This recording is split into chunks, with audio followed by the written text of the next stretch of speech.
የዓለማችን የፖለቲካ ትኩሳት ከመቼውም ጊዜ በላይ አይሎ የሶስተኛው የዓለም ጦርነት አሊያም የኒውክሌር እልቂት ስጋት የሰው ልጅን ህልውና ክፉኛ እየፈተነው በሚገኝበት በዚህ እጅግ አስጨናቂና ፈታኝ ወቅት የቀጠናው ውጥረት ወደማይቀለበስበት አደገኛ ምዕራፍ መሸጋገሩን የሚያመላክቱ እጅግ አሳሳቢ ክስተቶች በየቀኑ እየተስተዋሉ ይገኛሉ። በተለይም በአሜሪካ በእስራኤልና በኢራን መካከል ያለው የረጅም ጊዜ የጥላቻ ትርክትና ስር የሰደደ ጂኦፖለቲካዊ ቅራኔ አሁን ላይ ከቃላት ጦርነትና ከዲፕሎማሲያዊ መገፋፋት አልፎ ወደ ተጨባጭና አውዳሚ ወታደራዊ እርምጃዎች ማምራቱ ዓለምን በከፍተኛ ድንጋጤና አለመረጋጋት ውስጥ ከቷታል። የዚህ ታይቶ የማይታወቅ ውጥረት ዋነኛው ማሳያ የሆነውና ባለፈው ሳምንት ፕሬዝዳንት ዶናልድ ትራምፕ ኢራንን ወደ ድንጋይ ዘመን እመልሳታለሁ በማለት በይፋ ያስተላለፉትን እጅግ አስደንጋጭና ከባድ የማስጠንቀቂያ ቃል ተከትሎ አዲሱ የአሜሪካ መከላከያ ሚኒስትር ፔት ሄግሴዝ በማህበራዊ ትስስር ገጻቸው ላይ ወደ ድንጋይ ዘመን የሚል አጭር ነገር ግን ጥልቅ ወታደራዊ መልእክት ያዘለ ጽሑፍ በማስፈር የአስተዳደሩን ጽኑና የማይናወጥ ወታደራዊ አቋም በይፋ አረጋግጠዋል።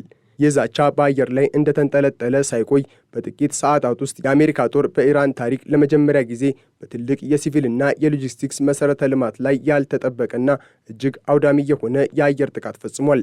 በጥቃቱ ቀዳሚ ኢላማ የሆነው በቴህራን አቅራቢያ የሚገኘውና ስትራቴጂካዊ ጠቀሜታው እጅግ የጎላው ግዙፉ የቢዋን ድልድይ ሲሆን ይህ እርምጃ የአሜሪካ ወታደራዊ እርምጃ ከወታደራዊ ካምፖች ባለፈ ወደ ሀገሪቱ የኤነርጂ የውሃና የትራንስፖርት መሠረተ ልማቶች ሊሸጋገር እንደሚችል ለዓለም ግልጽ ማሳያ ተደርጎ ተወስዷል። ፕሬዝዳንት ትራምፕ ይህንኑ አስመልክተው በሰጡት ማብራሪያ ኢራን በአስቸኳይ ወደ ድርድር ጠረጴዛ መጥታ ስምምነት ላይ ለመድረስ ፈቃደኛ ካልሆነች በሀገሪቱ የሲቪል ማህበረሰብና የኢኮኖሚ የደም ስሮች ላይ አስከፊ ጉዳት የሚያደርሱ መሰል ጥቃቶች ተጠናክረው እንደሚቀጥሉ አስጠንቅቀዋል። ጥቃቱን ተከትሎም በቴህራን የሚገኘው ይህ ግዙፍ ድልድይ ክፉኛ መጎዳቱንና ከእንግዲህ ለአገልግሎት እንደማይውል ያረጋገጡት ፕሬዝዳንቱ ገና ብዙ የሚቀሩ ጥቃቶች አሉ፣ ኢራን ምንም ሳይቀርባት በፊት ስምምነት የምታደርግበት ጊዜ አሁን ነው ሲሉ ከባድ ወታደራዊ ጫናን አሳድረዋል። በሌላ በኩል የአሜሪካ መከላከያ ባለስልጣናት ይህንን ጥቃት ሲያብራሩ ኢላማው ፍጹም ወታደራዊ እንደነበርና ድልድዩ የኢራን የጦር ሚሳኤሎችና የሚሳኤል መለዋወጫ ክፍሎች ከቴህራን ወደ ምዕራብ ኢራን በሚስጥር የማጓጓዝ እንዲሁም ለወታደራዊ ኃይሉ የሎጂስቲክስ ድጋፍ ለመስጠት በዋናነት ያገለግል ስለነበረ መመታቱ ወታደራዊ ግዴታ ነበረ ሲሉ ይከራከራሉ። ምንም እንኳን ድልድዩ በከፊል መደርመሱ ቢረጋግጥም የተወሰኑ የኢራን መገናኛ ብዙሃን ግን ድልድዩ ገና በግንባታ ላይ የነበረና ሙሉ በሙሉ ለአገልግሎት ያልበቃ እንደነበረ ዘግቧል። ይህንን የአሜሪካን እርምጃ ተከትሎ በተባበሩት መንግስታት ድርጅት የኢራን ልዑክ ጥቃቱን አጥብቀው ያወገዙ ሲሆን አሜሪካና እስራኤል ዓለም አቀፉን የጦርነት ሕግ በመጣስ በሲቪል ተቋማት ላይ ሆነ ብለው ጥቃት እያደረሱ መሆኑንና ለዚህም ዓለም አቀፉ ማህበረሰብ ዝምታን መምረጡን በጽኑ ኮንነዋል። የኢራን የውጭ ጉዳይ ሚኒስትር በበኩላቸው ያልተጠናቀቁ ድልድዮችንና የሲቪል ተቋማትን በመምታት ኢራናውያንን ለማንበርከክና እጅ እንዲሰጡ ለማድረግ ማሰብ ከንቱ ህልም መሆኑን ገልጸዋል። ሀገሪቱ ከጦርነቱ በኋላ ሁሉንም የወደመ መሠረተ ልማቶች በድጋሚ እንደምትገነባ በማረጋገጥ የሀገሪቱን ጽኑ አቋም አንጸባርቀዋል። ይሁን እንጂ የፕሬዝዳንት ትራምፕ ፉከራና የተሰነዘረውን ጥቃት ወደ ጎን ትተን ነገሩን ወደ ላቀው ዓለም አቀፋዊ እውነታ ስናሸጋግረው አሁን እየተካሄደ ያለው የሚሳኤል ልውውጥና የተለመደው የጦር መሳሪያ ፍልሚያ ወደ ከፋውና የልጆች ጨዋታ ወደሚመስለው አውዳሚ የኒውክሌር ጦርነት ሊያመራ ይችላል የሚለው ስጋት የዓለማችን ትልቁ የራስ ምታት ሆኗል። ዓለምን እያወዛገበና እያሸበረ ያለው ዋነኛው ጥያቄም ከምን ጊዜውም በላይ ወደ ኒውክሌር ጦርነት ቀርበናል የሚለው ነው። የሰው ልጅ ለራሱ ጥፋት ያለውን ቅርበት በምሳሌያዊ ሁኔታ የሚለካው የጥፋት ቀን ሰዓት የተሰኘው ሳይንሳዊ መቁጠሪያ አሁን ባለንበት እጅግ ውጥረት በነገሰበት ጊዜ የዓለምን ፍጻሜ ለሚያመላክተው እኩለ ሌሊት 90 ሰከንዶች ብቻ እንደቀሩት ያሳያል። ይህ አሃዝ ሰዓቱ ከተመሰረተበት ከሁለተኛው የዓለም ጦርነት ማብቂያ ወዲህ የሰው ልጅ ለኒውክሌር እልቂት እጅግ በጣም የቀረበበት አስፈሪ የታሪክ ወቅት መሆኑን በግልጽ የሚያስመዘግብ ነው። ለዚህ ታይቶ ለማይታወቅ አደጋ ዋነኛው ምክንያት ደግሞ በኒውክሌር የታጠቁ ሀያላን ሀገራት መካከል ያለው ግጭትና እርስ በርስ መተማመን ማጣት ሲሆን በተለይም አሁን በአሜሪካ በእስራኤልና በኢራን መካከል የተቀሰቀሰውና እየተባባሰ የመጣው ጦርነት ከዚህ ቀደም የተደረሱትን ዓለም አቀፍ የኒውክሌር መሳሪያ ስርጭት መከላከያ ስምምነቶችን ከመሰረቱ እያናጋቸው ይገኛል። የሚገርመውና የታሪክ ምጸት የሆነው ጉዳይ ደግሞ ይህ ሁሉ ጦርነትና ውድመት የታወጀው የኒውክሌር ስጋትን ከዓለም ላይ ለማስወገድ በሚል ሽፋን መሆኑ ነው። የአሜሪካው ፕሬዝዳንት ዶናልድ ትራምፕ ገና በ2018 ዓ.ም አሜሪካን ከኢራን የኒውክሌር ስምምነት ካስወጡበት ጊዜ ጀምሮ ይህ የሽብርተኛ አገዛዝ የኒውክሌር መሳሪያ እንዲኖረው በፍጹም አንፈቅድም የሚለውን አቋማቸውን በተደጋጋሚ ሲገልጹ የቆዩ ሲሆን አሁንም በኢራን ላይ ለሚሰነዘሩ ወታደራዊ እርምጃዎች ዋነኛ መነሻ አድርገው የሚያቀርቡት ይህንኑ ምክንያት ነው። ነገር ግን ኢራን በእርግጥም በወቅቱ የኒውክሌር መሳሪያ ለማምረት መቃረቧ የፈጠረው እውነተኛ ስጋት ነበረ ወይ የሚለው ጥያቄ በብዙ የፖለቲካ ተንታኞች ዘንድ አሁንም አወዛጋቢ ሆኖ ቀጥሏል። በጦርነቱ መጀመሪያ ላይ ወጥተው የነበሩ በርካታ የአሜሪካ የስለላ መረጃዎችና ሪፖርቶች እንደሚያመላክቱት ኢራን የኒውክሌር መሳሪያን ለመስራት የሚያስችል ምንም አይነት ተጨባጭ ወታደራዊ ውሳኔ እንዳልወሰደችና ተግባራዊ እርምጃ ውስጥ እንዳልገባች ያረጋግጣሉ። በተጨማሪም ፕሬዝዳንት ትራምፕ ራሳቸው ከአንድ ዓመት በፊት በኢራን ላይ በተፈጸመው የ12 ቀናት ከባድ የአየር ጥቃት የሀገሪቱን የኒውክሌር ፕሮግራሞች ሙሉ በሙሉ እንደወደመና አቅም አልባ እንደሆነ መናገራቸው ይታወሳል። ይሁን እንጂ የዓለም አቀፉ የኒውክሌር ኤጀንሲ ሪፖርቶች እንደሚያሳዩት ኢራን ዩራኒየምን እስከ 60 በመቶ ማበልጸግ መቻሏ የዓለምን ስጋት ዳግም አቀጣጥሎታል። ይህ የዩራኒየም ማበልጸግ መጠን ለተለመደው የሲቪልና የኤሌክትሪክ ኃይል አገልግሎት ከሚያስፈልገው እጅግ በጣም የላቀ ቢሆንም የኒውክሌር የጦር መሳሪያ ለመስራት ከሚያስፈልገው 90 በመቶ የትኩረት መጠን ግን አሁንም የራቀ ነበር። ይህንን የኢራንን የተወሳሰበ አካሄድ በጥልቀት የሚያጠኑት የታሪክ ምሁሩ አራሽ አዚዚ እንደሚሉት ኢራን ላለፉት በርካታ ዓመታት የተከተለችው የኒውክሌር ፖሊሲ ከብልህነት ይልቅ በስሜትና በአጉል ድፍረት የተሞላ ነበር።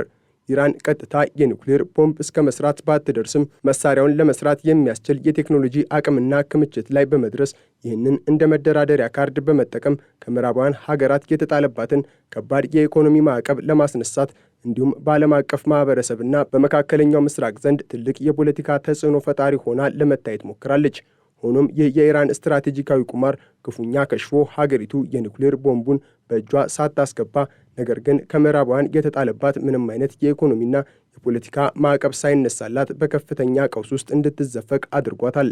ይህም ኢራንን ለከፋ ዓለም አቀፋዊ መገለል፣ ለውስጣዊ የኢኮኖሚ ውድቀትና አሁን ለገጠማት የህልውና ጦርነት አጋልጧታል። የኒውክሌር ጦርነትን ለመከላከል በዓለም አቀፍ ደረጃ በስፋት የሚንቀሳቀሱትና የኖቤል የሰላም ሽልማት አሸናፊ የሆኑት ዶክተር አይራ ሄሊፋንድ እንደሚሉት ደግሞ አሁን ባለው ነባራዊ ሁኔታ የኒውክሌር ጦርነት ጊዜ የበለጠ እጅግ አሳሳቢ ነው።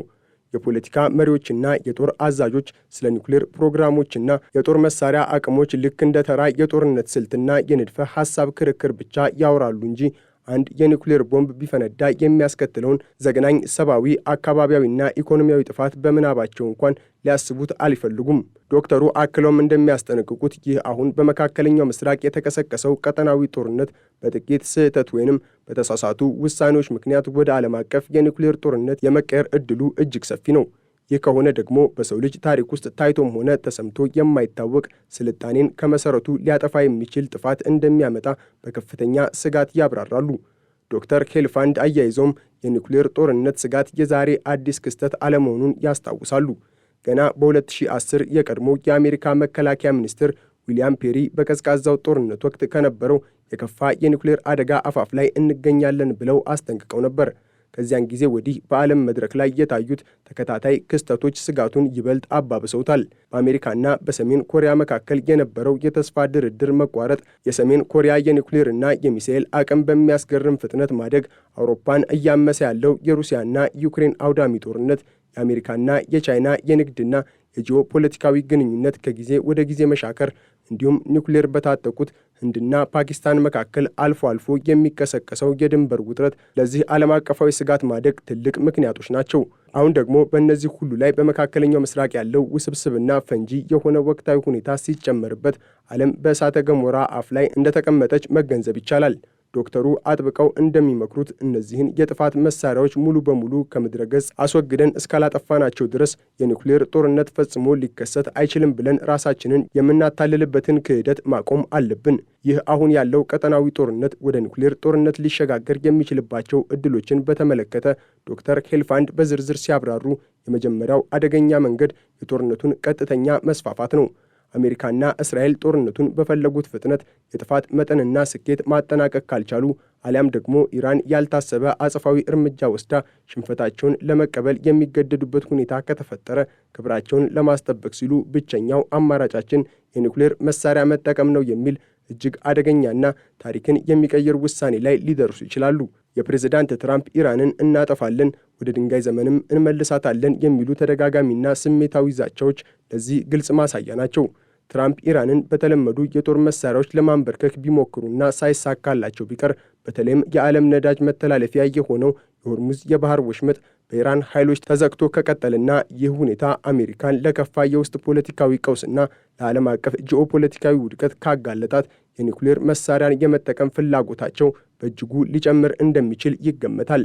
ሁለተኛውና ከሁሉም ይበልጥ አሳሳቢው መንገድ ደግሞ በጦርነት ጊዜ የሚፈጠር የተሳሳተ ስሌት ነው። በጦርነት ግርግር፣ በከፍተኛ ውጥረትና የደህንነት መረጃዎች በሚጣረሱበት ሁኔታ ውስጥ አንደኛው ወገን የሌላኛውን ወገን ወታደራዊ እንቅስቃሴ በተሳሳተ መንገድ ሊተረጉሙ ይችላል። ለምሳሌ አንደኛው ወገን ተቃራኒው ኃይል አሁን የኒውክሌር ጥቃት ሊሰነዝርብኝ ነው ብሎ በስህተት ካመነ ራሱን ለመከላከል ሲል ቀድሞ አጥፊ ጥቃት ለማድረስ ሊገፋፋ ይችላል። ይህ ደግሞ በሰከንዶችና በደቂቃዎች ውስጥ ወደማይቀለበስ ዓለም አቀፍ የኒውክሌር እልቂት ያመራል። ተንታኞች አጥብቀው እንደሚያሳስቡት የኒውክሌር መሳሪያዎች በዓለም ላይ እስካሉ ድረስ በማንኛውም ጊዜ ጦርነት የመከሰትና የሰዎች መጥፋት ዕድል ሁልጊዜም እንደ ጥላ አብሮን ይኖራል። የዛሬው ቀጠናዊ ጦርነት ነገ የዓለምን ፍጻሜ ሊያፋጥን የሚችልበት ዕድል እውነተኛ መሆኑን ተገንዝበን እነዚህን የጥፋት መሳሪያዎች ለማስወገድ ዓለም አቀፋዊ ትብብር ካልተደረገ የሰው ልጅ ሕልውና በከፍተኛ አደጋ ላይ መውደቁን መካድ አይቻልም።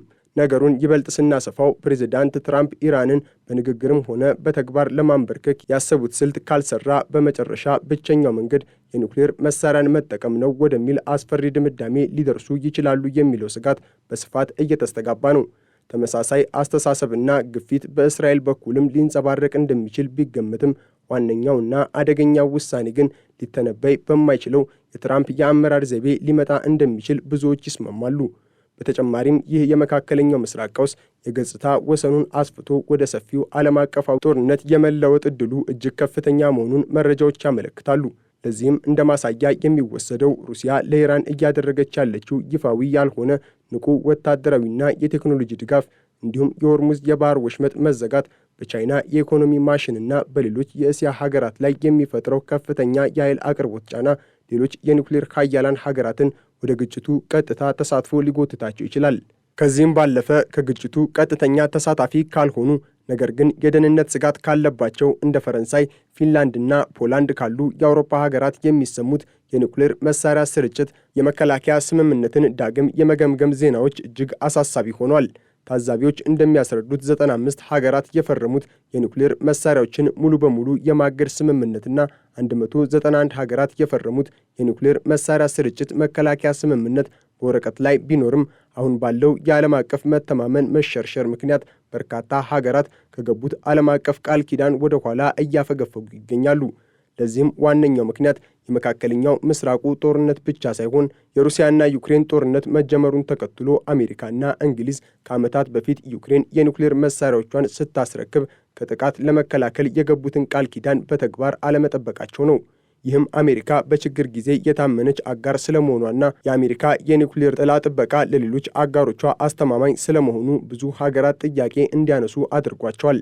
በዚህም ምክንያት በደቡብ ኮሪያ፣ በፖላንድ፣ ጀርመንና በአንዳንድ የስካንዲኔቪያን ሀገራት ውስጥ ለምን የራሳችንን የኒውክሌር መሳሪያ አንታጠቅም የሚል ግልጽ የፖሊሲ ክርክርና የሕዝብ ጥያቄ መነሳት ጀምሯል። በተለይም የአውሮፓ ሀገራት በአሜሪካ የጸጥታ ዋስትና ላይ መተማመን ካልቻሉ የአውሮፓ ሕብረት አባል ከሆነችው ፈረንሳይ ጋር በመሆን የፈረንሳይን የኒውክሌር መሳሪያ ለመላው የአውሮፓ ሕብረት አባል ሀገራት እንደ መከላከያ ጥላ የመጠቀም ፍላጎት እያሳዩ መሆኑን በስፋት እየወጡ ያሉ ዘገባዎች ያመለክታሉ። ይህ ሁኔታ ዓለምን እጅግ አደገኛ፣ ፈጽሞ ያልተረጋጋና ከቁጥጥር ውጪ ወደሆነ አዲስ የኒውክሌር የጦር መሳሪያ እሽቅድድም ውስጥ ሊከታት እንደሚችል ታዛቢዎች በከፍተኛ ስጋት ያስጠነቅቃሉ።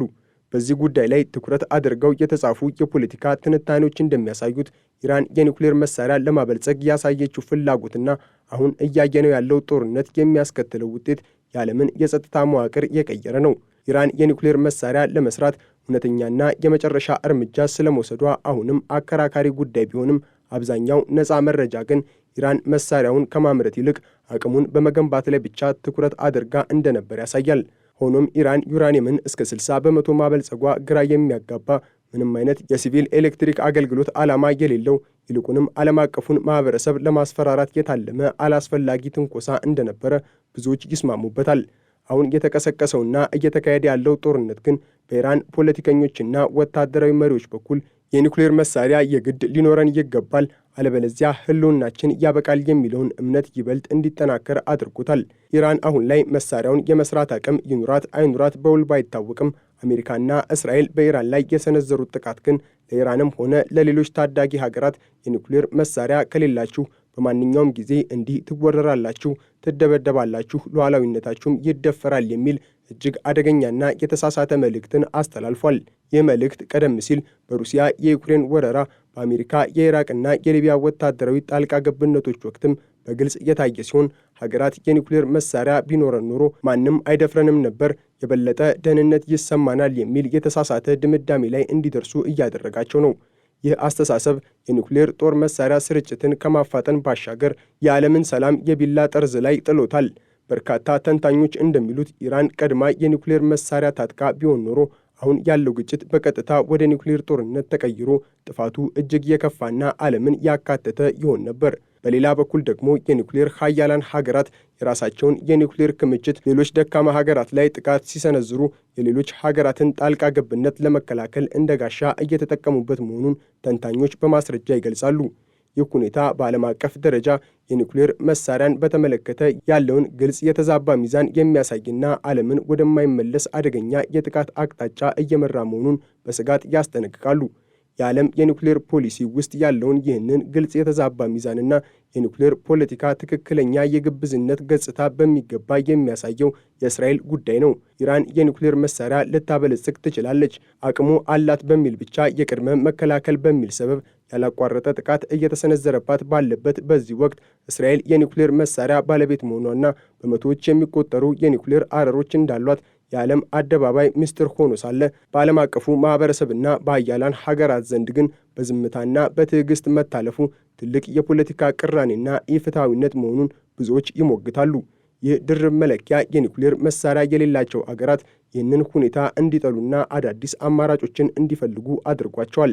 በተለይም የጸጥታው ምክር ቤት ቋሚ አባል የሆኑትና የኒውክሌር መሳሪያ ስርጭት መከላከያ ስምምነትን ከጥንስሱ የፈረሙት ሀያላን አገራት በስምምነቱ አንቀጽ መሰረት የራሳቸውን የኒውክሌር ክምችት በሂደት ለመቀነስና ለማጥፋት የገቡትን ዓለም አቀፍ ቃል ባለመጠበቃቸው ሁኔታው ሙሉ በሙሉ ከቁጥጥር ውጪ እየሆነ መጥቷል።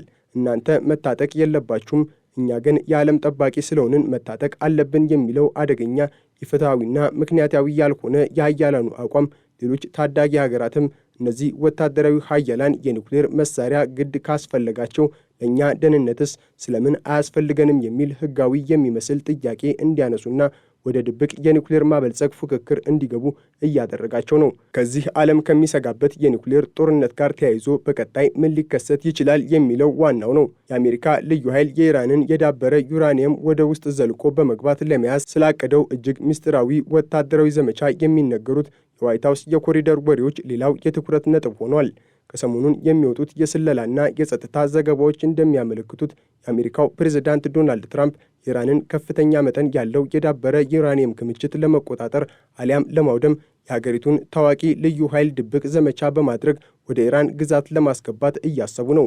ሆኖም ወታደራዊ ባለሙያዎችና ስትራቴጂስቶች ይህ ሊታሰብ የተፈለገው ወታደራዊ እርምጃ እጅግ ውስብስብ፣ በሎጂስቲክስ አስቸጋሪና እጅግ አደገኛ መሆኑን ይገልጻሉ።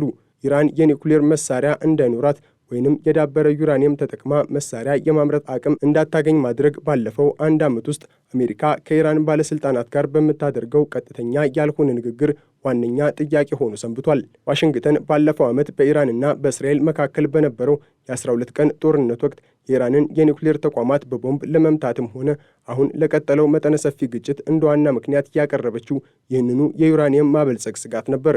ኢራን በበኩሏ የኒውክሌር ፕሮግራሟ ለሰላማዊ የኤሌክትሪክ ኃይል አቅርቦት፣ ለሕክምና ምርምርና ለግብርና አገልግሎት ብቻ እንደሆነ አጥብቃ ትከራከራለች። ምንም እንኳን ኢራን ዩራኒየሙን ለሲቪል አገልግሎት ከሚያስፈልገው መጠን በላይ ብታበለጽገውም የኢራን ከፍተኛ ባለስልጣናት ቀደም ባሉ ዓለም አቀፍ ድርድሮች ላይ ማዕቀብ የሚነሳላቸው ከሆነ የዩራኒየም ማበልጸግ መጠኑን ለመቀነስ ፈቃደኛ መሆናቸውን በተደጋጋሚ ቢገልጹም ፕሮግራሙን ሙሉ በሙሉ ለማፍረስና ተቋማቱን ለመዝጋት ግን የሀገር ሉዓላዊነትና የብሔራዊ ክብር ጉዳይ ነው በሚል ፈጽሞ እንደማይቀበሉት እምቢተኝነታቸውን አሳይተዋል። እንደ አውሮፓውያን አቆጣጠር በ2015 የኦባማ አስተዳደር ከኢራንና ከሌሎች የዓለም ሀያላን አገራት ጋር በደረሰው ታሪካዊ ስምምነት መሠረት ኢራን ዩራኒየምን በከፍተኛ መጠን ላለማበልጸግና የዓለም አቀፉ አቶሚክ ኢነርጂ ኤጀንሲ ጥብቅ ቁጥጥርን ለመቀበል ተስማምታ ነበር። ሆኖም ፕሬዝዳንት ትራምፕ በመጀመሪያው የሥልጣን ዘመናቸው አሜሪካን ከዚህ ስምምነት በድንገት ማውጣታቸው የችግሩ ሁሉ መነሻ ሆነ። በአሁኑ ወቅት ኢራን እስከ 60 በመቶ የዳበረ 440 ኪሎ ግራም የሚጠጋ ዩራኒየም እንዳላት የስለላ ተቋማት ያምናሉ። ይህ መጠን ዩራኒየሙን ወደ 90 በመቶ የኒውክሌር የጦር መሳሪያ ደረጃ ለማድረስ እጅግ አጭር ጊዜ ምናልባትም ሳምንታት ብቻ የሚፈጅ መሆኑ ሁኔታውን እጅግ አሳሳቢ አድርጎታል። የዓለም አቀፉ የኒውክሌር ኃይል ኤጀንሲ ኃላፊ የሆኑት ራፋኤል ግሮሲ እንደገለጹት ይህ የዳበረ የዩራኒየም መጠን በንድፈ ሐሳብ ደረጃ ከ10 በላይ የኒውክሌር ቦምቦችን ለመስራት በቂ ነው። ከዚህ አጠቃላይ ክምችት ውስጥ ግማሹ በኢስፋሃን የኒውክሌር ተቋም ጥልቅ ዋሻዎች ውስጥ እንደሚገኝ ሲታመን፣ ቀሪው ደግሞ በናታንዝ የኒውክሌር ማበልጸጊያ ተቋም እንደሚገኝ ይታመናል።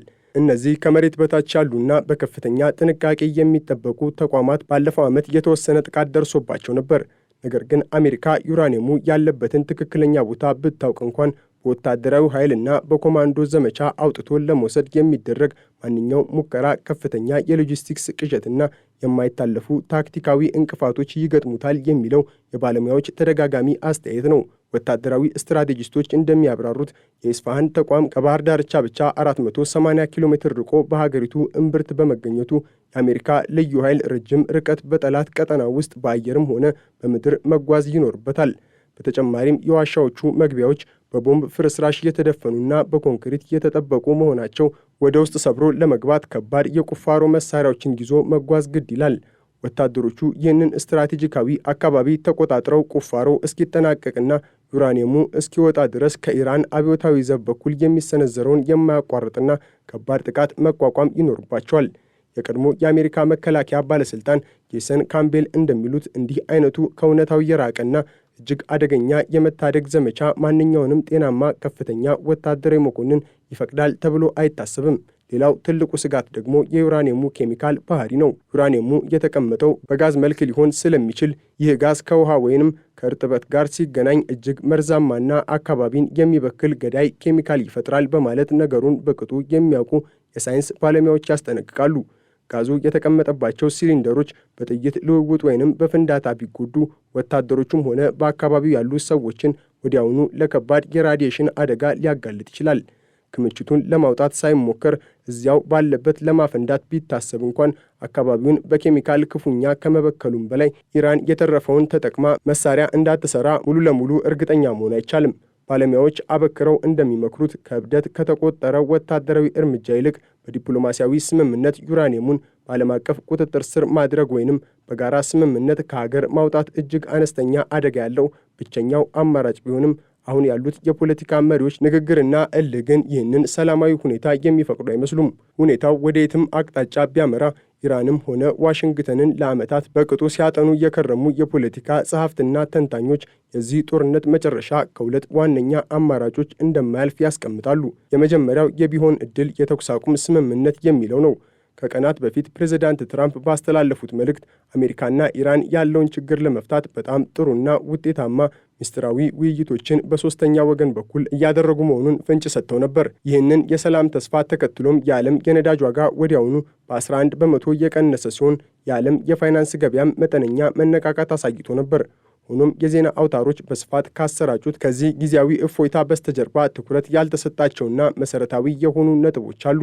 አንደኛው ኢራን እስካሁን ስለ ድርድር መጀመር ምንም አይነት ይፋዊ ማረጋገጫ ያልሰጠች ሲሆን እስራኤል ደግሞ በበኩሏ የድርድር አካል ሳትሆን በቴህራን የኒውክሌርና ወታደራዊ ተቋማት ላይ የምታደርገውን ጥቃት እንደምትቀጥል በይፋ አስታውቃለች። ከዚህም በተጨማሪ የዓለም ኢኮኖሚ የደም ስር የሆነው የሆርሙዝ የባህር ወሽመጥ አሁንም እንደተዘጋ ነው። ትራምፕ ከዚህ ቀደም በመካከለኛው ምስራቅ መሰል የዲፕሎማሲ ስኬት ማግኘታቸውን ቢያበስሩም ውጤቱ ከጥቂት ቀናት በላይ ሳይቆይ ዳግም ወደ ከፋ ግጭት ማምራቱ የሚታወስ ነው። እናም የተኩስ አቁም ስምምነቱ በድንገት ቢደረስ እንኳን ሂደቱ ቀላልና ዘላቂ አይሆንም ባይ ናቸው። እስካሁን የደረሰው የመሠረተ ልማት ውድመትና የንግድ መስተጓጎል የራሱ የሆነ የረጅም ጊዜ የኢኮኖሚ ተጽዕኖ አለው። በጦርነቱ ስጋት ምክንያት በአፍሪካ ዙሪያ ረጅም ርቀት እንዲዞሩ የተገደዱ የነዳጅና የንግድ መርከቦች መዳረሻቸውን ለመድረስ ተጨማሪ ሳምንታት የሚወስድ ሲሆን የተበጣጠሱ የዓለም አቀፍ የአቅርቦት ሰንሰለቶችም በአንድ ጀንበር በቀላሉ ሊጠገኑ አይችሉም።